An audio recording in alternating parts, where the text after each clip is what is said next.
Hey guys, कैसे हैं आप? उम्मीद करता हूँ कि सारे ठीक होंगे, एकदम फिट होंगे। तो आज की वीडियो में हम लोग डिस्कस करेंगे लीजेंड स्पोर्ट्स फेस्टिवल, जो कि अभी अभी रिसेंटली हुआ है नेवाडा के अंदर। और इसके मेंस ओपन डिवीजन के बारे में हम लोग डिस्कशन करेंगे थोड़ी सी। इस डिवीजन को टोनियो बर्टन ने जीता है, वो फर्स्ट आए हैं। सेकंड नंबर पे हमारे पास जस्टिन रॉड्रिगस हैं, थर्ड पे रशीद, फोर्थ पे स्टैन है जो कि स्टैनिमल के नाम से फेमस है इंस्टाग्राम के ऊपर। और फिफ्थ पे हमारे पास जेमी क्रिश्चियन है, ए द जायंट। तो हम वन बाय वन इनकी फ़िज़िक्स को एनालाइज करते हैं और देखते हैं किसके अंदर कौन से पॉजिटिव पॉइंट्स थे और किस में नेगेटिव पॉइंट्स थे। तो फिफ्थ नंबर पे हमारे पास हैं जेमी क्रिश्चियन। इनकी कंडीशनिंग बहुत अच्छी लग रही थी, कंडीशनिंग के लिहाज से ये एकदम टॉप पे थे। जो इनके अंदर एक जो चीज़ की जो ख़ामी है वो बेसिकली वो ये है कि ये इनफ साइज़ कैरी नहीं करते। असल में ये 6.5 फुट तकरीबन इनका कद है। इसका अंदाज़ा आप इस पिक्चर से लगा सकते हैं जिसमें ये शॉन क्लेरिडा के साथ खड़े हैं। अब आप ये पिक्चर देख के शॉन क्लेरिडा को हल्के में ना ले लेना। शॉन क्लेरिडा हमारे पास 212 डिवीज़न के 2020 के हमारे पास मिस्टर ओलंपिया हैं, और वो ओपन डिवीजन भी उसका एक शो जीत चुके हैं। बेसिकली इसी शो को लास्ट ईयर शॉन क्लेरिडा ने जीता था। तो वापस आते हैं जेमी क्रिश्चियन की तरफ। अब इनके अंदर जो हमारे पास सबसे बड़ी खामी थी वो इनका साइज़ ना होना। कंडीशनिंग इनकी अच्छी लग रही थी। जे कटलर ने इनके बारे में कहा है कि अगर ये कोई प्रो शो जीतना चाहते हैं तो एटलीस्ट इनका जो वेट है वो 350 lbs होना चाहिए। तो ये एक रीज़न थी जिसकी वजह से ये टॉप 5 में तो आ गए हैं मगर फिफ्थ प्लेस पे आए हैं। फोर्थ नंबर पे हमारे पास हैं स्टैनिमल। स्टैनिमल का भी यही हिसाब है, वो पहले मेंस फिज़िक खेलते थे, फिर उसके बाद वो क्लासिक फ़िज़िक में गए और अब वो ओपन डिवीजन खेल रहे हैं। स्टैनिमल की भी कंडीशनिंग अच्छी लग रही थी मगर सेम इशू इनके साथ भी था कि ये इनफ साइज़ कैरी नहीं कर रहे थे। थर्ड नंबर पे हमारे पास रशीद हैं। रशीद की कंडीशनिंग कोई ख़ास नहीं थी मगर उनके पास चूँकि फोर्थ और फिफ्थ नंबर वालों से साइज़ ज़रा ज़्यादा था, इसलिए जजेस ने जो है उनको प्रेफर किया थर्ड प्लेस पे लाने। मेरे ख्याल में अगर हम कंडीशनिंग को सामने रखते तो स्टैनिमल फोर्थ से थर्ड नंबर पे आ सकते थे, मगर ये जजेस का टोटली उनके ऊपर है कि भाई वो किसको थर्ड पे रखते हैं, किसको फोर्थ पे रखते हैं। उनको साइज़ चाहिए ज़्यादा या कंडीशनिंग या दोनों इकट्ठे, या किस तरह के एथलीट उनको चाहिए। तो मेरे ख़्याल में कंडीशनिंग रशीद की थोड़ी डाउन थी, उसको वो मज़ीद बेहतर कर सकते हैं और अगर एक अच्छी कंडीशनिंग के साथ आ जाएँ तो एक अच्छी प्लेसिंग ला सकते हैं।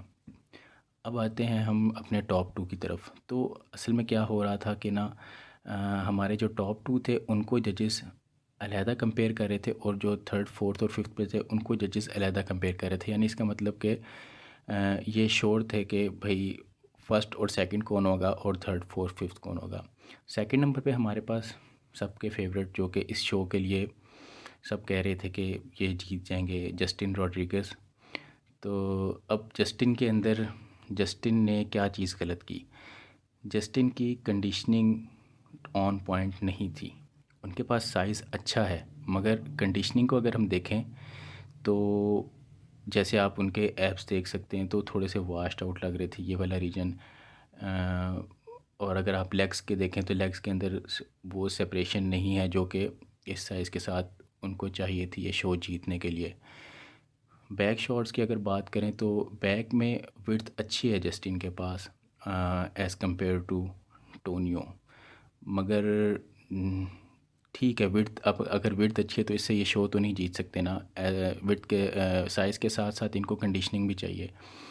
तो लेग्स का डिपार्टमेंट भी आप देख सकते हैं, बिल्कुल ऐसे जैसे वाश्ड आउट लग रहा है। मतलब ये इससे बहुत बेहतर आ सकते थे मगर वो नहीं आए। जैसे वो बोस्टन प्रो के अंदर आए थे, एकदम पील्ड होके आए थे। और लास्ट ओलंपिया के अंदर देख ले, उसके अंदर भी उनकी कंडीशनिंग अच्छी लग रही थी। उसमें मेरे ख्याल में वो एट्थ आए थे, if I am not wrong. तो जस्टिन के साथ ये इशू था कि उनकी कंडीशनिंग अच्छी नहीं थी जिस वजह से जजेस ने उनको सेकंड पे रखा। इससे थोड़ी सी भी बेहतर कंडीशनिंग के साथ वो अगर आ जाते तो जजेस उनको मे बी उनको टाइटल दे देते। इसके बाद हम ज़ाहिर है जो हमारे पास जिन्होंने विन किया टाइटल उनकी बात करेंगे, टोनियो बर्टन। तो टोनियो बर्टन के पास साइज़ कोई बहुत ज़्यादा नहीं है, मगर एकदम वो छिले हुए आए हैं, पील्ड होके आए हैं, कंडीशनिंग ऑन पॉइंट, बिल्कुल जो जजेस डिमांड करते हैं। अगर आप उनको फ्रंट से देखें तो मतलब उनके एब्स इस पोज़ के अंदर, उनके एब्स बिल्कुल सामने नज़र आ रहे हैं। मगर आप जस्टिन को देख लें, वो एकदम से वॉश्ड आउट लग रहे हैं। तो टोनियो बर्टन को इस इनको तो देख के हमारे पास हमें थोड़ी थोड़ी सी डेक्स्टर जैक्सन की याद आ जाती है। जैसे उन्होंने 2007 के ओलंपिया में मेरे ख्याल में जे कटलर को हराया था। तो कैसी एकदम पील्ड कंडीशन लेके आए थे वो, बिल्कुल मतलब साइज़ नहीं था उनके पास इतना, मगर कंडीशनिंग ऐसी थी कि जजेस को मजबूर होना पड़ा उनको टाइटल देने के लिए। तो यही अब अगर आप इनको फ्रंट से देखें, फ्रंट से इनके लेग्स देखें तो एकदम सेपरेटेड, क्वाड्स का एक एक मसल आपको नज़र आ रहा है बिल्कुल। और जस्टिन को देखें, उनके कोई सेपरेशन नहीं है ख़ास, जो कि उनका हमेशा से इशू रहा भी है। जस्टिन के साथ जस्टिन बेसिकली अपने कोच को बार बार बदल रहे हैं।